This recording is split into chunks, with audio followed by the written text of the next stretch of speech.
So today is the day, MOT day, and also first drive. So the first challenge is, I am filming this on the phone, by the way. I've not got the setup in the car just yet, but I have gone around and checked all the lights and the basic stuff, the washer jets and all that. That's all okay. Well, it started. That's a good sign. I don't even know if the clutch works.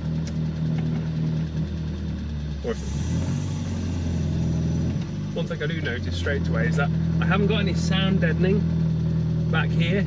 I lost that in the house fire. So I can hear everything that's going on. The steering seems fine, that's a positive.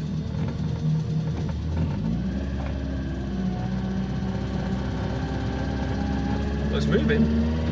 Wow, seems a bit bouncy. I mean, my daily driver is an Audi A6, an older one, but I need to be mindful that this is a different car altogether. It's lower, it's supposed to be sportier, and all that jazz. So.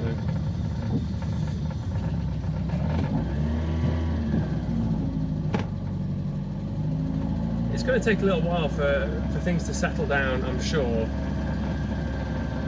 Be interesting to know if that ticking goes away, because some of you in the comments suggested that it might be a bent valve from when I got the timing wrong. Could be valve interference. Rides a bit like a skateboard. Is that normal? Let me know in the comments. It might also just be the fact that the hydraulic tappets haven't filled up with oil, or that they're just filled with crud and they just need to get warm. And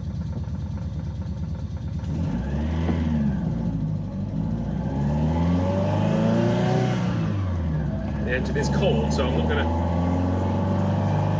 crash it or anything, but it's moving. Gear changes feel fantastic. Feels like there's a short throw on the gear stick. Gear linkage feels really nice, really positive. So at least something on this car is actually working, I'm guessing, as it should do. So I'm now on the way to the MOT test station. It's not a huge journey. I'm hoping it's enough to help the brakes bed in, because everything's brand new. The discs are brand new, the pads are brand new. It's been bled recently. I've not even really properly tested that. I mean, the brakes are stopping the car, and it kind of feels like if you've changed the pads yourself in the past, it feels a lot like they might. So it does bounce quite a bit. I'd love to know if is that normal. I'm going to be saying a lot of that in a minute. Is that normal? Does that sound normal? Does that feel normal? There's fifth gear. Induction noise. So you can hear that cone. It's got that sort of Casey's induction. Don't know if I like that. I used to love that when I was younger in the Rovers that I had and what have you. I used to love that. Don't know. Now I'm getting on for 40. I'm not so sure. It is getting warm. It's warming up quick. The temperature dial, the indicator, I know that's just a bit of an indicator, the water temperature gauge. It is going up to halfway though, so we'll see how far that goes up. I am also mindful that I've only got water in there, but it should be fine. I still need to replace that. Steering feels quite direct actually. Doesn't feel like there's any slop in it, which is amazing since I've had it all apart really. I can still hear the tapping, the ticking. But again, we're not quite up to temperature yet. I'm not really taking it above 3,500 revs, really. It does crash a bit. I am mindful that the shelf behind me, the engine cover, isn't bolted down. I just stuck that on there just to try and hide whatever might be going on in there that the MOT person might not like. Do you know what? I don't even know if the windows really work. Probably a stupid thing to try right now when it's raining, if they don't go up.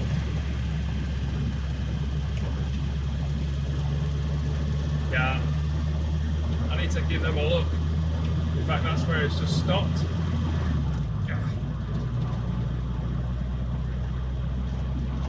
I need to take this door apart. There's something rattling in it, and that obviously needs cleaning out and sorting out. I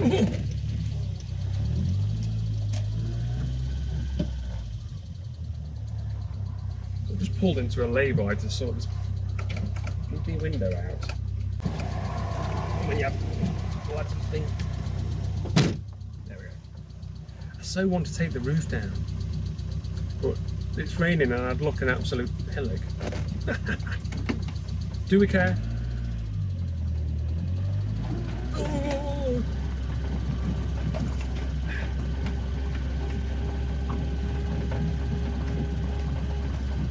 So, coolant temperature, as far as the dash is concerned anyway, isn't going above, just below halfway, which is good, I guess. Now the oil temperature gauge is just off the needle, somewhere around about 65, so we'll have a little bit of a pull, see what happens. Second gear, bit of wheel spinning. That's first gear.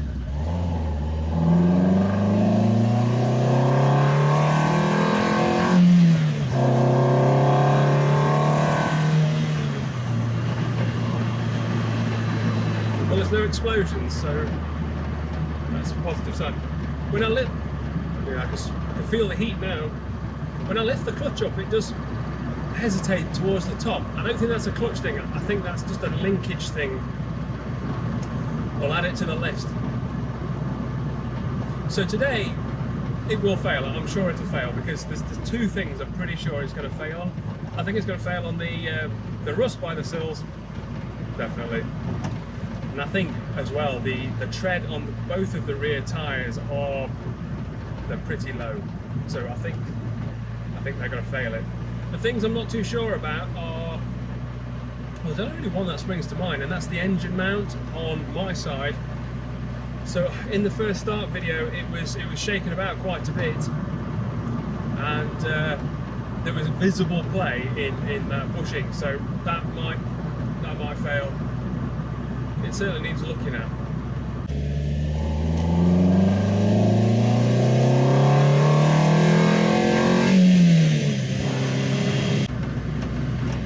So I'm not getting any red flags from the car, which is great because it would be foolish of me to expect this to go through an MOT and it not throw up some surprises. So I'm expecting some surprises, mostly probably from the back end, because I've not really done a huge amount other than the engine stuff, cleaning the brakes, doing the brake pads and the discs on the back. I've not done any of the suspension or anything like that. So there could be some surprises come from the back end, which I hope is nothing major, because I'm going to have all that out in phase 3 anyway. That's the plan.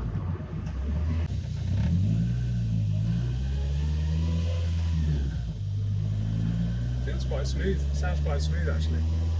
I'm sure a good long run to the coast would sort it out. I'm based in the East Midlands, so any drive to the coast for me is a good run out. Right, here we go. MOT station. Brakes stop the car. We'll see how they perform. Hopefully it'll be an advisory because they're not amazing, but not dangerous. Well, that is that. So I am just going to have a quick look at the brake discs, just to see if that short run's bedded them in at all. It's not going to, I'm sure. But time to take it in.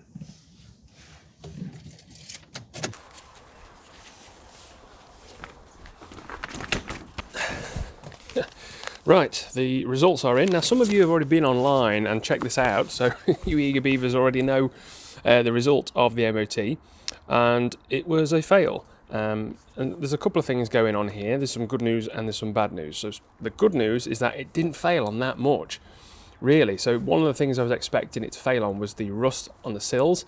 and that's come back on both sides. So that was a major defect because it's within a prescribed area of a structural component at the subframe mount, the rear subframe mount, that it's failed on that. And even on the car, you can see where they've had a good old poke, and now I've got some whopping great holes in the side to sort out. One thing I wasn't expecting, it threw up SRS airbag light. So when I drove it there, no problems whatsoever, no warning lights. But while it was going through the MOT, it kept sort of flashing up intermittently here and there. So that might be the connection under the seat. I need to give that a look. I got an advisory for one of the a bit of the wear on one of the back tyres, so that's no big deal. But the main thing I wasn't expecting is that when it was going through the brake test, it burst a brake line and it dropped all its fluid there and then.